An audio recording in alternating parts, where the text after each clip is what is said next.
Hi, I'm Mike Dilk and you're listening to the Relax Back UK show, the show that explores all kinds of health topics relevant to you, your family and your friends. Each week I talk to expert guests from a range of backgrounds to inform and entertain you. So please do join the Relax Back UK family and stay tuned. Hi, and thank you for joining me on this week's Relax Back UK show. Now, there are apps for absolutely everything nowadays. Previous listeners will know that I'm really quite interested in digital health. And the first topic is a way of using your smartphone to see if any changes in warts or skin lesions need further investigation. If you have a malignant spot on your skin, in 95% of the cases, Skin Vision will diagnose it as such. I chat with dermatologist Dr. Ivo Kodam about an app to help keep track of possible skin cancers. Then I visited the Everything Electric show in London and spoke to a few of the exhibitors. One, the motoring journalist Quentin Wilson, has been on the show before, and he was lobbying to get government to get serious about electric vehicles. So our job is to kind of get them to understand what's involved and what is going to happen to the UK if we don't do this, because it's a big industrial question. China, America, Europe are forging ahead, and here we are playing Little Britain, making a culture war between left and right. Do we like EVs or don't we like EVs? And we will miss out on this huge investment if we don't do something about it. So a very varied but fabulous show. So please do stay tuned. Thank you. This show is cool! So my first guest is Dr. Ivo Kodam. He's a dermatologist, and we spoke about skin cancers and a possible method to help spot them. My first question was, how many people get skin cancer and how serious can it be? You want to know that for the UK, I suppose? Well, in general terms, I mean, UK Health Radio is actually international, but okay. Whatever stats you got. Well, worldwide, it's estimated that there are over 2 to 3 million cases of skin cancer yearly. But there's a lot of underestimation, we think, because not all countries report it well, and not all skin cancers are reported, especially the relative benign skin cancers are not reported very well. The melanomas, which are the most serious cases of skin cancers, are estimated to be about 325,000 on a yearly basis worldwide. And we think that estimation is quite okay, because melanomas are better reported than, for instance, basal cell carcinomas, which is the bulk of the skin cancers, but melanomas are far more serious. So you're talking about hundreds of thousands worldwide, and in the UK, there are about 17,500 melanomas diagnosed every year, and it's still rising. Okay, and so in the case of melanoma, this is actually very serious, and unless something's done quickly, quite likely to kill you. Yeah, that's a little bit exaggerated, I think, because nowadays, when you diagnose it very early, then you have a very high probability of staying alive, like 99%. And the longer you wait with a mole that is changing, the worse the outcome gets. But if you're quick, then it's very well treatable. Okay, so early detection, early diagnosis is the name of the game, which is really what I'm keen to concentrate a little bit on now, particularly this product, Skin Vision. So can you just kind of describe to us what this is? Well, Skin Vision is an application you can use on your cellular phone, and I use it myself. So if you have a spot on your skin which you're not very sure of whether or not it's okay, you can just use the Skin Vision app and it makes a kind of picture of the lesion, and then it's tested by the algorithm, and the algorithm will tell you whether or not the spot is okay, benign, or it's not benign. It's not making a diagnosis. It's just telling you whether it's safe to not do anything about it, or whether or not you should have it control it or go to a doctor. So it's not a diagnosis, but it gives you a chance of, is it okay or is it not okay? That is with a very high sensitivity. If you have a malignant spot on your skin, in 95% of the cases, skin vision will diagnose it as such. All right, that's interesting, but it makes me think of a kind of rather simple question. I've got a mobile phone and it's got a camera on, but actually it's pretty old. I'm a bit tight. I don't like to change my mobile phone every year. So the camera on my phone is not nearly as good as like a newer phone. Will it work on my phone, which is a couple of years old? Well, the algorithm needs a good picture, and if the picture is not okay, then it will tell you that it can't be assessed. And then there's a team of dermatologists. They will try to assess the lesion and give you an advice. So that's part of the job I do. I see pictures of lesions that have been a problem for the algorithm to assess it. Okay. But that can also... Yeah, sorry. No, that's all right. I interrupted you. So you're the guest. Please continue. Yeah. So if your camera is not good enough and makes bad pictures, then the algorithm, of course, has problem with that. And the algorithm will show in your camera or in your phone if the picture is okay or not. And if it's not okay, it will tell you, and then you can still decide to send it to skin vision, and then it will be assessed by human eyes, like my eyes. And I'm also a kind of algorithm because I've been looking at skin lesions for over 30 years. Now that's an interesting point, because I was going to ask, the doctors see the image? Because I'm a bit of a dinosaur. Okay, I'm 57, and my nature would be a little more trusting of you, who's been doing it for 30 years, and maybe something on my phone which has been around for a year or two. So am I just being a bit old-fashioned? Yeah, I wouldn't judge it like that. But you must realize that this algorithm is fed by a lot of diagnoses. There are more than 100,000 diagnoses put into the algorithm, and it's updated every day. So it's getting better and better and better. And the human eye is probably in the long term less efficient than this algorithm. And I suppose the algorithm doesn't get tired. I mean, even you at the end of the day might be a little more tired probably than at the start of the day. Yeah, but there are already, for instance, if you go to a radiologist, chest X-rays are nowadays better assessed by a computer than a radiologist. And what you already told, a radiologist can be very tired at the end of the day, and he has seen 40 chest X-rays, and then he's tired and he misses something, and the algorithm is always fit. So yeah.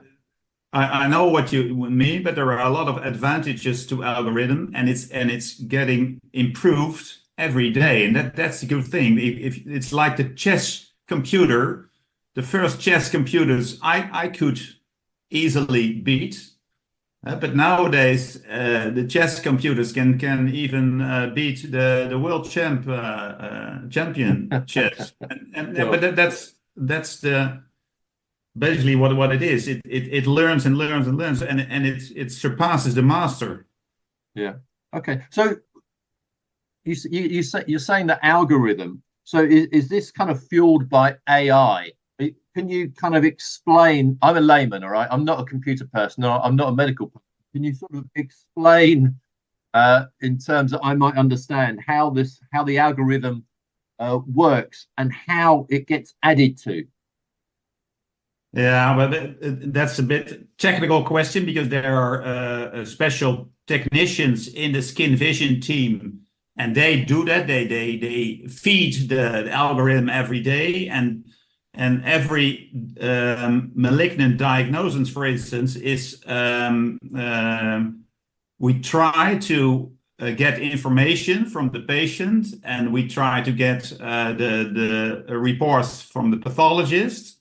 So then you really know this was a melanoma, and that information is fed to the algorithm, and that's the reason why it gets better and better.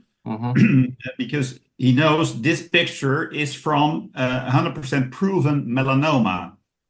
And if you feed it every day with that information, it can far better assess the lesions, and then the sensitivity goes up every year. And so there'll be a database behind all this. So does Skin Vision have just its own database, or is behind it, is there a massive database? Like, for instance, in the UK, I'm sure the NHS has a database of these kind of photographs. So is it drawing on a massive database, or is it just a sort of a relatively small Skin Vision database? As far as I know, it started with more over 130,000 cases, which are fed to the algorithm, and that's being adding up every day. So it's not a couple; it's more than 130,000 where they started with, and I'm not sure how much they're in now, but more than what they started with. Okay, all right. So there's a lot of information for this thing to learn from and draw upon.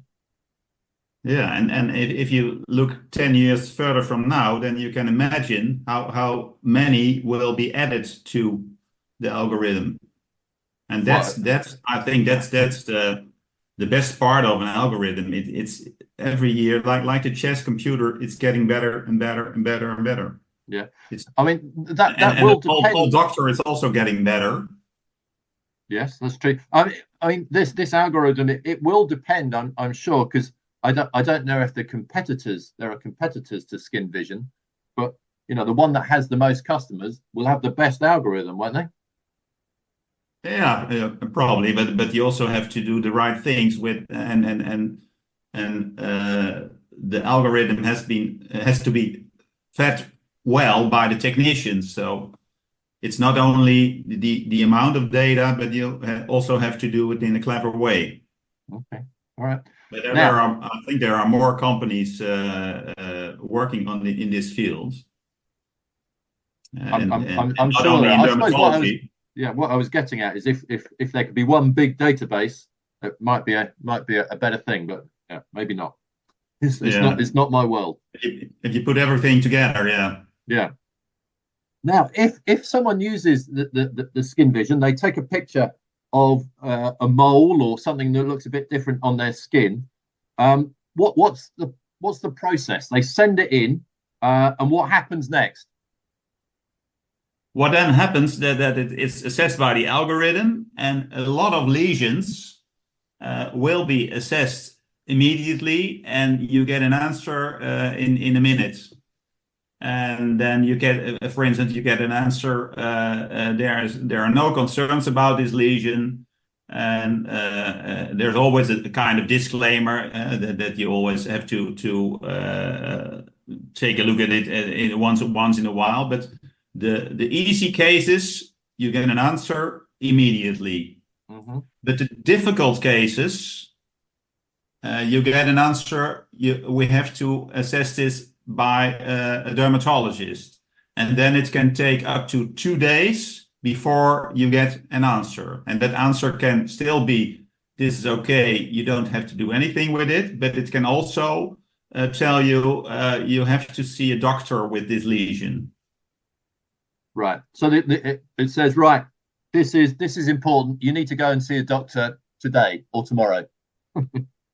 No, not today, tomorrow. Well, we make a difference for instance, if it's a melanoma-like lesion, then there's a bit more stress on it to see a doctor, not in 6 months, but within 2 or 4 weeks. Right. And is there a kind of a follow-up? Will it in a couple of weeks' time, will it send a message saying, now, have you done what we suggested? Yeah, there's a lot of follow-up, and you can also ask the Skin Vision app to give you a notice in 3 months or 6 months, and it's all you can show where it is, and then the app remembers where the spot is, and it helps you to follow up the lesion. All right. And Okay. you can send in a new picture in 3 months.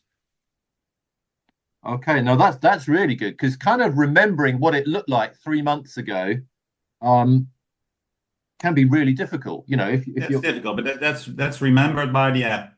yeah. Okay, I like that. That sounds extremely useful. Yeah, it's good for you. Yeah.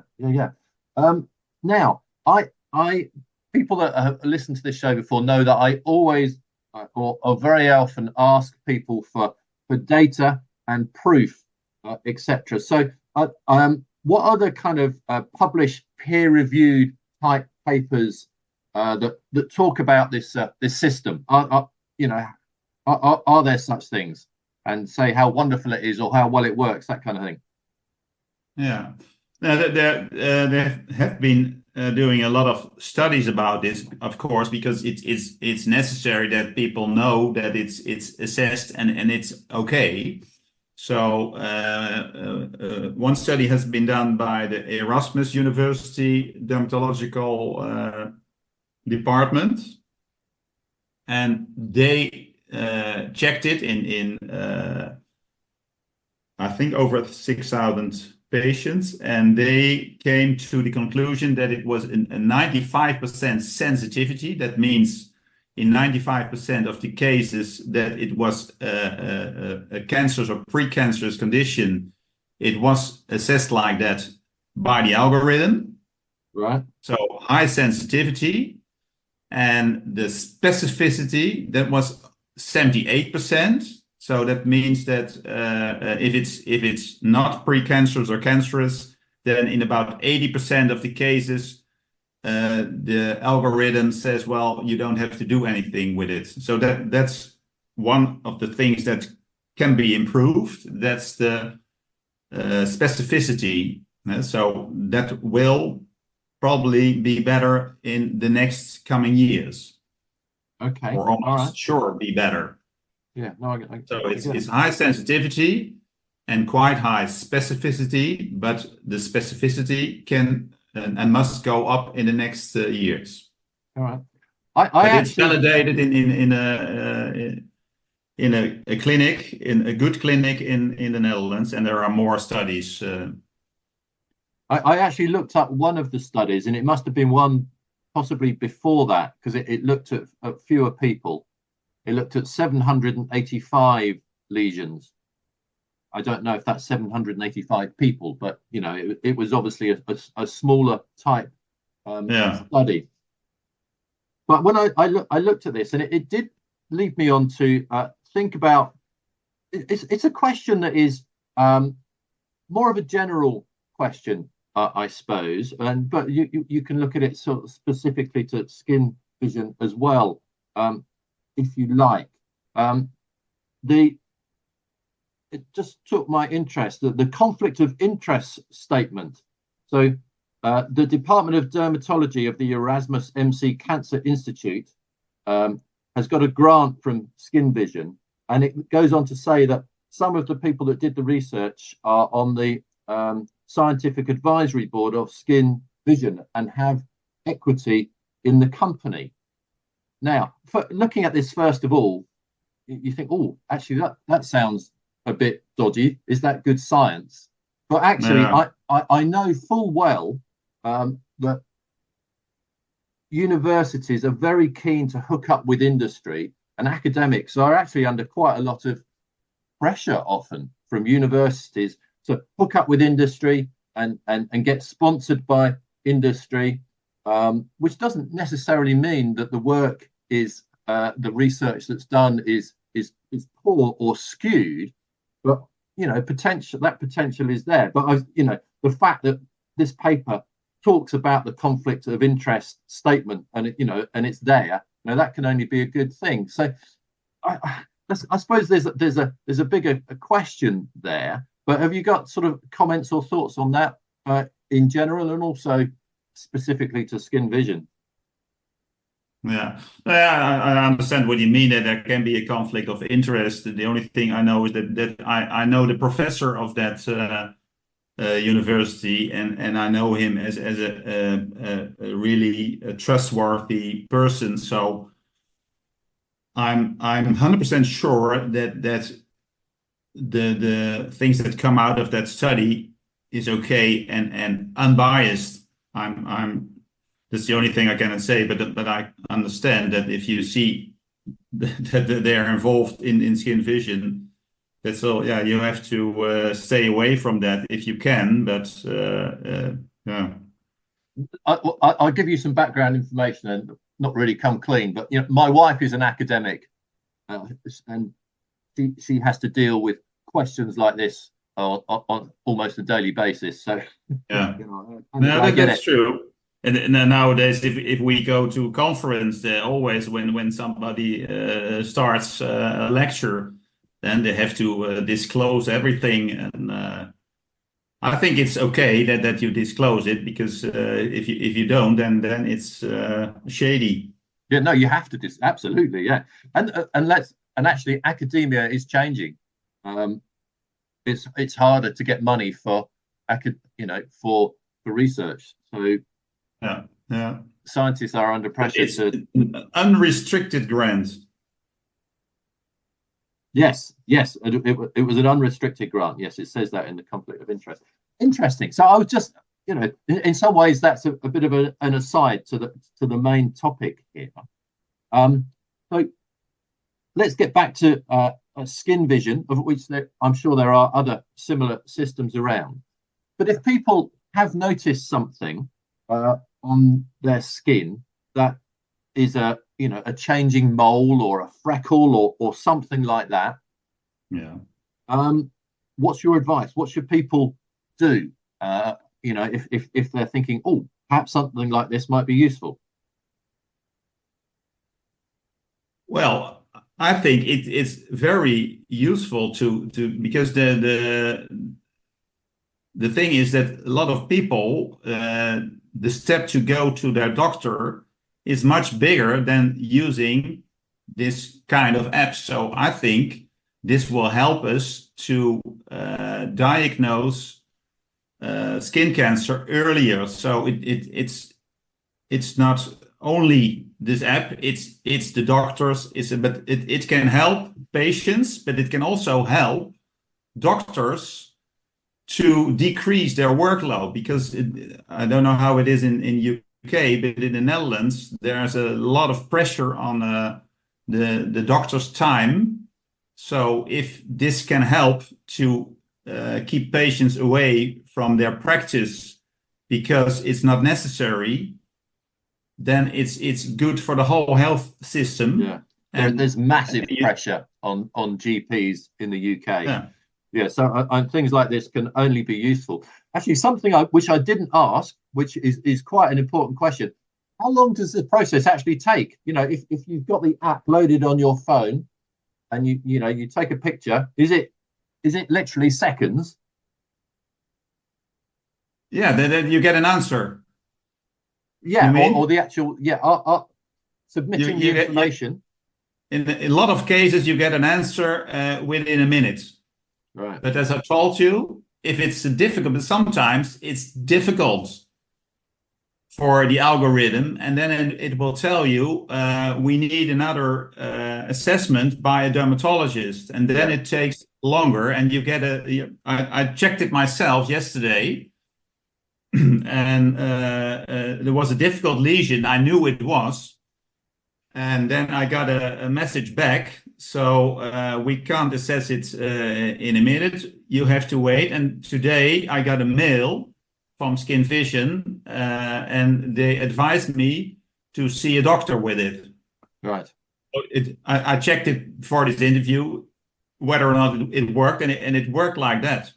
Yeah. So Which is actually that. Yeah. So on the NHS in the UK, if you go, the whole process will take a lot longer than 2 days. You know, it could easily take a couple of weeks. I think by the time you've seen a GP, seen a specialist, and he's seen the lesion, seen the thing you're worried about, that's going to be a lot longer than 2 days. So, you know, this is easy and fast.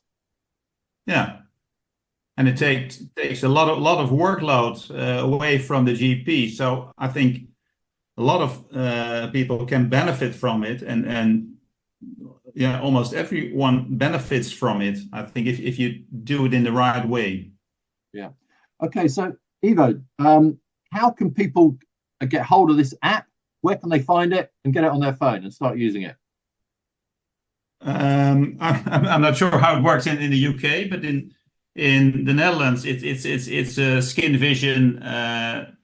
You can load it from, I think, if you have an iPhone, from the App Store, and you can download it, the app, and then you have to fill out a form and then hope that your insurance company will allow you to use it, because that's the way in the Netherlands it goes, that a lot of insurers think this is worthwhile to do, and they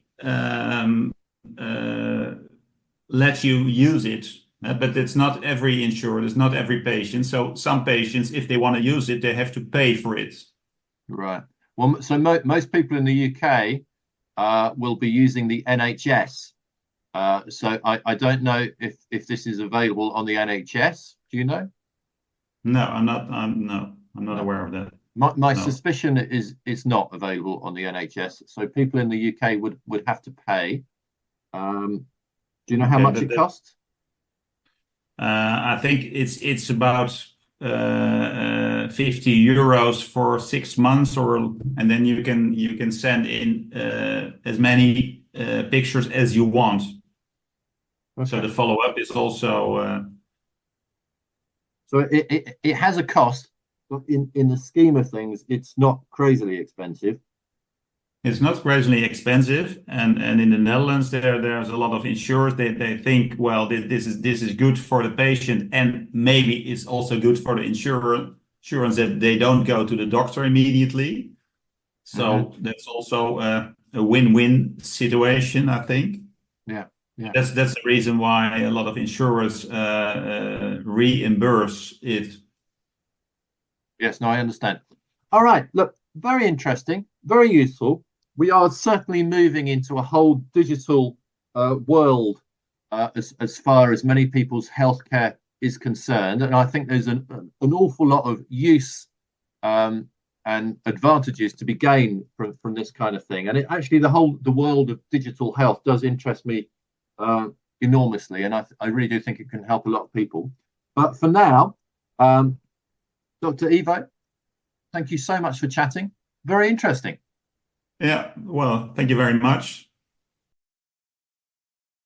I recently went to the Everything Electric show in London and spoke with some of the exhibitors. I chatted with the motoring journalist Quentin Wilson at the Faircharge stand, and I asked him what the objective that they had of attending.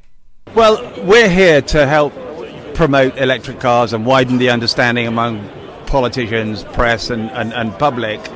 And we've launched today the Little Book of EV Myths, Faircharge, in conjunction with the RAC, which is just 21 of the most embedded EV myths that you hear about. And we've rebutted them with factual accuracy using a myriad of global sources. So we're here, we've got a stand, and people are just coming up to us and asking us questions about EVs and electrification and what it means. And at the stand, actually, there are lots of photos of you chatting to politicians. And I've noticed here, my MP is here, Daisy, and what's the last name? I can't remember the last name.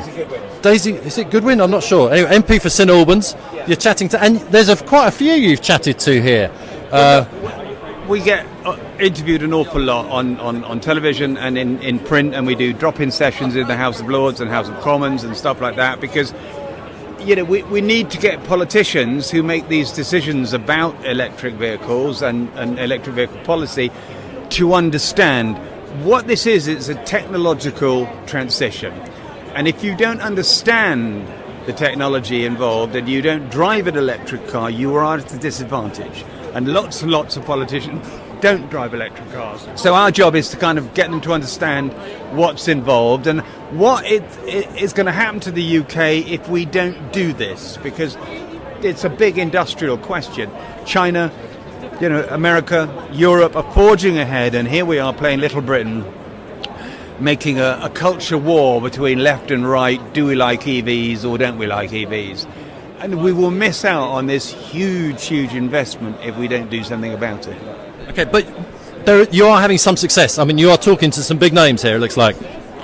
Yeah, I mean, you're looking at pictures of GB News and Talk TV, and I go up against Farage and Jacob Rees-Mogg, and it's very important that we do talk in a wider area, because shows like this are great, but this is an echo chamber. People come here because they're kind of interested in electric cars.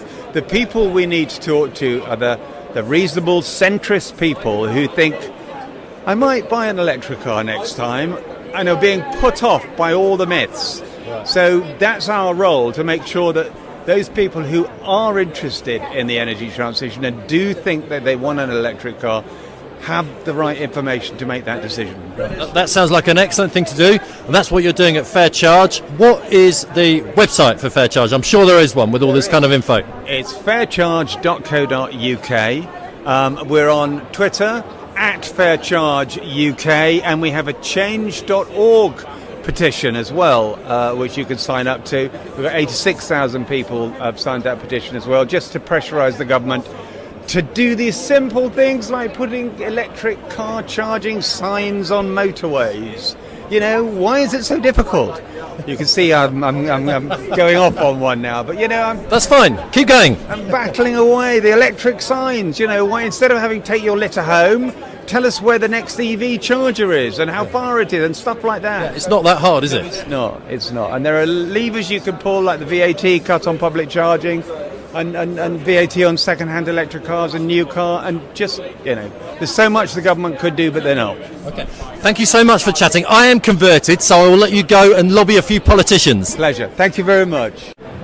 Okay, right, I'm still at the show, and I've just had a test drive in a silence, I was going to say car, but actually I'm talking to the gentleman who's running the stand here, and tell me, is it a car? It's actually classed as a quadricycle, so it's a heavy quadricycle.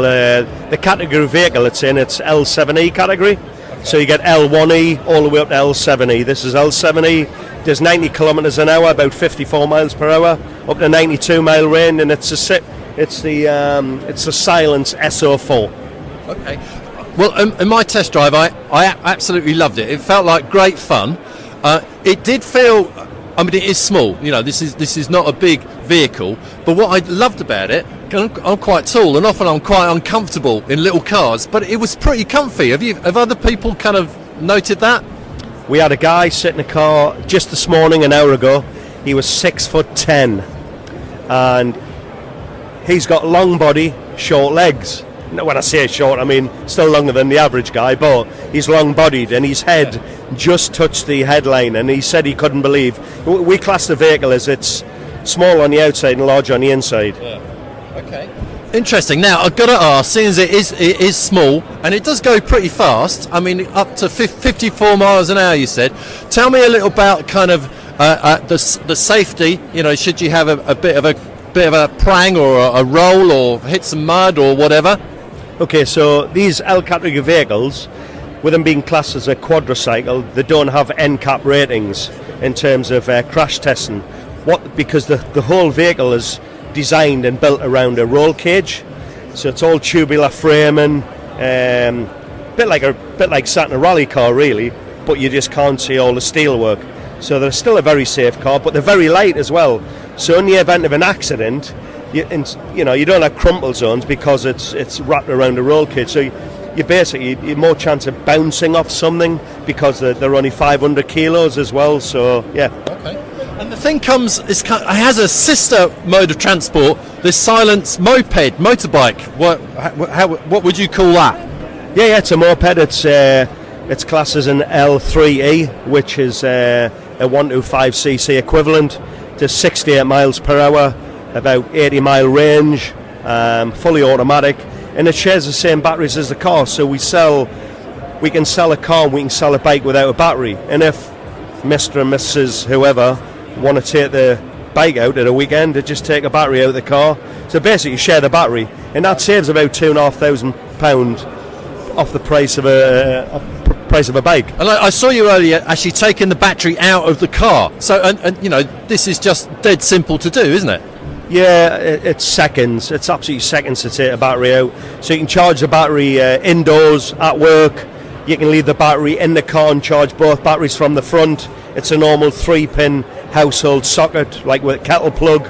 We sell an inverter, so if you're lucky enough to charge, say, the battery at work, and you bring it home, you can take the battery out, you can plug the inverter on and literally run household appliances of it. So we've got a battery and inverter on our stand, so we're running a fridge, we're running all of our show lights, card machines, everything off a battery. Okay. So how long will that keep going for the fridge and the lights and stuff? It should last all 3 days. All right. On one charge?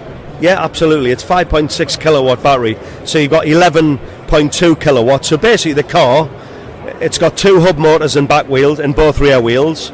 You have a battery that supplies the power to one wheel and another battery, so there's 2 batteries, 2 hub motors. I love it. I really enjoyed the test drive. The whole thing is fantastic. If people are listening to this and thinking, right, this is kind of interesting, I want to find out more, I guess you're having a website. You got a website or something? What is it? It's silenceuk.com. Thank you very much indeed for chatting. I loved it. I'm at the Bow stand, and who am I chatting to? This is Luke Robus, co-founder of Bow. Okay, how many founders are there? 3 founders. So there's me, there's Oscar, and there's Harry. All right. What do you do? We make small electric vehicles, and we're focused on electric scooters. Now, this electric scooter I'm looking at is not like any electric scooter I've seen before. It looks incredibly cool. Was that part of your plan? I would say from the beginning, we always loved the utility component of the electric scooter. We understood that it would bring people value in their lives, bring them time, freedom. But we were coming from the automotive world. So I was from Jaguar Land Rover, I was a designer there, and my co-founders had worked at Williams. So we really appreciated the qualities that came from the car world, from the transport world, and we really wanted to bring them through to the electric scooter world. So from the get-go, we wanted to design something that was desirable, something that people would love and care about, and also bring through those engineering qualities also from the car world. Okay. All right, so if it's got some engineering qualities from the car world, you're saying it's different from other scooters. So tell us some of the differences. Yeah, so to start with, the chassis, the way we built the vehicle is entirely different. So this is the first monocoque style chassis in the sector. The standard approach to building an electric scooter is to have essentially 3 tubes that are welded together. And instead Actually, maybe at this point we could do a little description, because it doesn't look like a regular scooter. I can't see a single tube. It looks like, it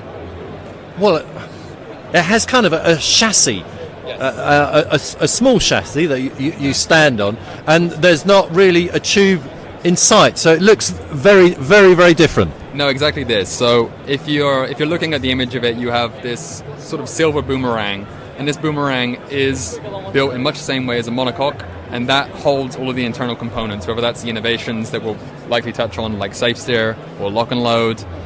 It's really about bringing the entire scooter together and it not being a collection of parts. So it's really about bringing the beauty with the functionality. Okay, I like that design ethos.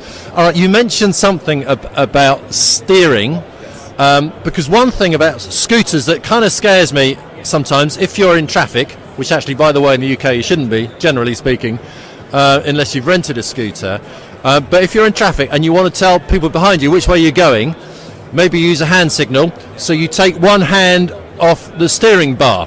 That all kind of scares me a little bit on a scooter, but you've got something to help with that. Yeah, so we have the chassis. The chassis is wonderful. The geometry in the chassis is already great, which makes it a good riding experience. But then we have this new innovation. It's called Safe Steer.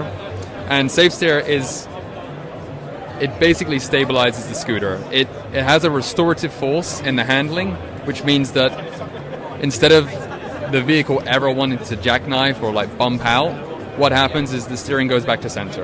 And that means that you have more control, more confidence, and a better riding experience. And if you want to make a hand signal or you want to turn, be relaxed. This is what this... hit a pothole. Yeah, hit a pothole, which unfortunately is all too common in the UK. But we wanted to bring innovations in that made your riding experience excellent. So it has a tendency to want to go straight. Is that it? Exactly that. It's you know, you've seen images or you see cyclists riding around whereby they're like no handing and all this kind of stuff. There's a natural restorative force in the wheel that we basically call it replicated with this innovation. So could you in theory ride this thing without using your hands? We would never advise that. You've tried it, haven't you? I can tell. You may you have tried it. People trying this. Yeah, there's definitely content of people trying this. Okay. Yeah. All right. So look, I'm going to have a test drive in a moment, and I have to say I'm really looking forward to it. I've just noticed one other thing I want to ask you about. That's the lighting. It seems to have good lighting. Yeah, lighting was a huge component. Obviously, I spoke about our influences from the automotive world. We weren't looking at saying, okay, let's just tack on like some random light off the shelf. We built the lighting system in. We call it Light Halo. It's a 360-degree lighting system. It has a DRL style, so a bit like a car. And up front, on the top of the handlebars, you also have your forward-facing headlight, which is your high-power 800-lumen headlight. And that, you know, there's a bunch of little innovations in there, whether it's like the temperature-controlled element as well. So if it's like very hot outside, the lighting will adjust. There's a lot of things in here that we thought about to make this an excellent experience. When has it been launched in the UK? Yeah, so launch is very exciting for us. It's actually coming up really soon. Production is now complete. All the R&D is complete, and we're now delivering units in June. So people who want to order this product they can go to Bow.World, put their order in, and they'll be able to take delivery this summer. Very exciting. Right, look, thank you very much indeed for chatting. I'm about to have a test drive, which I'm looking forward to, and I will report back after that. Thank you, appreciate it. Good, right, so I'm still at the Everything Electric show, and I'm talking to, I'm at the Boost stand, and I think I'm talking to the head honcho. What's your name? Hello, I'm Nick from Boost, hello. Okay, so you started Boost, did you? It's your baby? Yep, started about 2 years ago. It was a COVID project that's turned into a whole company. Okay, was it like a hobby that got out of control, possibly? It possibly was, yes. I started off in a shed in my garden, buying some bits of motors and batteries off eBay, and then out of that created the system. Okay, so just summarise what the system is. Essentially, you're electrifying existing bikes, is that right? Yeah, so we take an existing normal-sized bike, or more recently a Brompton, and we add a motor onto the back wheel and a battery, and that's enough to electrify your bike. Okay. So you provide to the customer a new back wheel with a motor in it, yes, and the battery. Absolutely, and we make sure that the motor wheel matches your existing bike, so to keep the look of it. Yeah. So you can electrify pretty much any bike. Certainly not any, and we're not going to start making grand claims, but definitely lots and lots of normal bikes that you would find we can electrify. So I just tried out the Brompton, right, and so I hadn't ridden a Brompton before, so it was a bit different to a regular bike. But once I got used to that, I was surprised at how quickly kind of the motor kicks in, and how surprisingly it seems to be pretty fast. Yep, well, the Brompton, it's pretty zippy. The whole Brompton experience is quite, you have fairly direct steering, and we've tried to keep the feeling of the bike feeling fun in the way that the motor kicks in. So yeah, very big fan of the way it's come out. Okay, so I think you've achieved that. Now, let me just ask you a little bit about your customers. What are people using, well, I suppose maybe specifically the Brompton, but the bikes in general for? Yeah, I think there's a big silent majority in the whole world of bikes and cycling. The people that you hear about are the ones on expensive fancy bikes, but actually there are lots and lots of people who just use their bike to get to work or get to the shops, and we're trying to reach out to that silent majority just to make their use of their bike as easy as possible. My feeling is that commuting is changing and is going to change a lot more. And, you know, with people like you providing this kind of event, it's not an event, it felt like an event for me just now, but this kind of product, I feel that this is going to gather pace. I think so. I mean, I think in Germany last year there were more e-bikes sold than there were conventional bikes. And I think that's people using bikes more as a tool and more as it's a social thing, it's a commuting thing, it's fun. And so I think e-bikes will continue to just take on cars. Yeah. Well, I certainly enjoyed trying out the Brompton. So many thanks for chatting. Thank you very much. One final thing. If people are interested in this, we've got to big you up a little bit. What's your website? boostbike.uk. We've also got a really friendly Facebook group, so feel free to join that. Excellent. All right. Thank you very much for chatting. Thank you. Thank you very much to my guests on this week's show, and they were Dr. Ivo Kodam, dermatologist, talking about skin vision, some of the exhibitors at the Everything Electric show, and of course a big thank you to you for listening, and have a healthy week. Until next week. Thanks for listening to the Relax Back UK show. Join me, Mike Dilk, again next week for more fascinating interviews and chat. If you're listening to the podcast version, please subscribe, like, and share it with your family and friends. And have a healthy week. Until next week.